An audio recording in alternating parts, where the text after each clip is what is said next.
Okay, good evening, everybody. This is going to be my second take at this. Didn't work the first time. This is going to be your lecture video for the life cycle of a star because we're in the middle of a web quest. And so I'm hoping that you'll watch this and get some ideas to help you for classifying those pictures on the web quest for the star's life cycle. So I'm going to go through, it's only 5 slides. I'm going to go through it fairly quickly and show you some things on Moodle. And then that'll be it. So I'll try to go as quick as I can for you. Let me get this up and running. So we're going to talk quickly about the life cycle of a star. We talked about people and their life cycles. Now we're going to talk about the star's life cycle. First thing I want you to know is some facts about the stars. One is that they're what we call self-luminous. That means they light up by themselves. They shine and generate heat and light and let it off into space.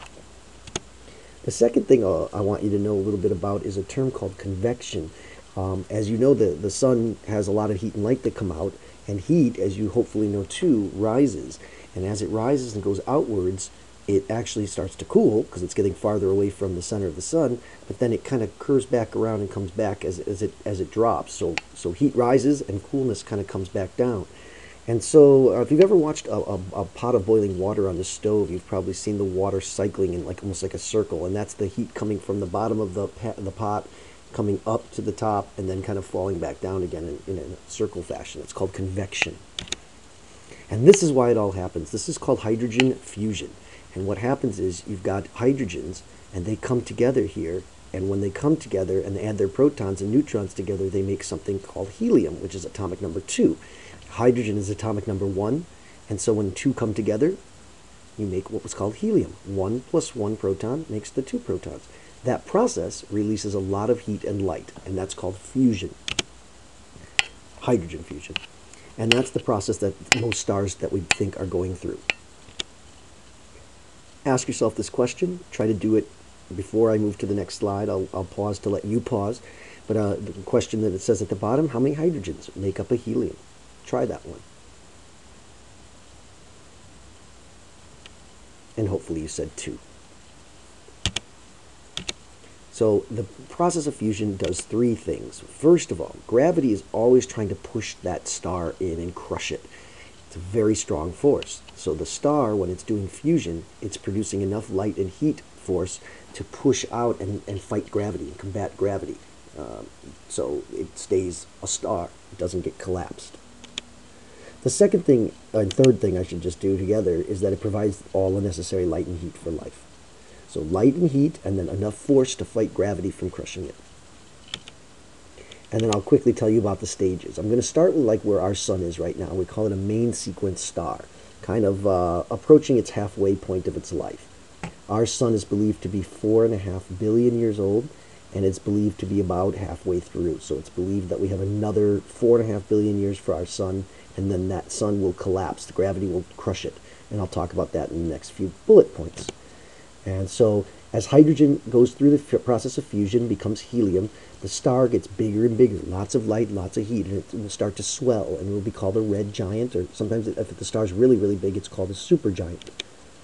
As the hydrogen runs out and starts to get, like run out at least more than halfway, then gravity starts to take over and crush the star inwards. It's called imploding, like crushing from the outside in instead of exploding, which is from the inside out.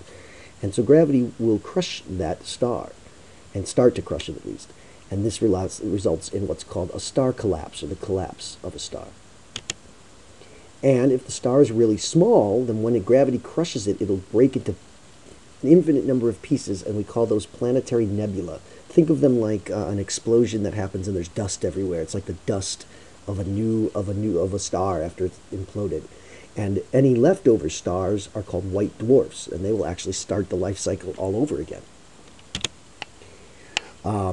If the star is really, really big at the beginning, and it gets really big and becomes a supergiant, like I mentioned about here, then if that happens, then when it gets crushed by gravity and implodes, it will actually become what's called a neutron star, or a black hole, which is a point that is so imploded that it sucks in all light. That's why they're called black holes. And I'm going to show you a quick picture here, and you can always come back to the video to see it again. Take a look right here, and this is kind of a summary of what I said. If this was our sun, a kind of our sun-like star, it gets to be bigger, red giant, then gravity crushes it into like a dust, which is called nebula, and that little star right there, and that one right here, these are called white dwarfs. This star is just looking at it by itself. Here it's inside of the nebula. If the star is really big, much bigger than this orange one here, then it will swell up into what's called a red supergiant, and then it will still implode and have nebula and particles that are flying all over the place and debris. But what's left, if the star is big enough, is a black hole at the end, or something called a neutron star. And you can read about those too.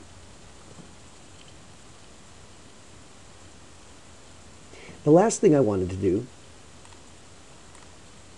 was to show you a quick thing on Moodle. And when you go to Moodle, there's a link I want you to look at in the astronomy unit section, and it says Life Cycle of a Star Quick Movies. And if you click on that, you're going to see a video segment, and I want you to view that. It's 4 minutes and 18 seconds. I think this is where my last recording screwed up, so I don't want to put it on. But it's a quick 4-minute video if you want to watch it that kind of goes over a star's life cycle. So you should try to check that out too, and then I'll ask you in class to make sure that you did. That's all I have to say. Have a great night. Thank you.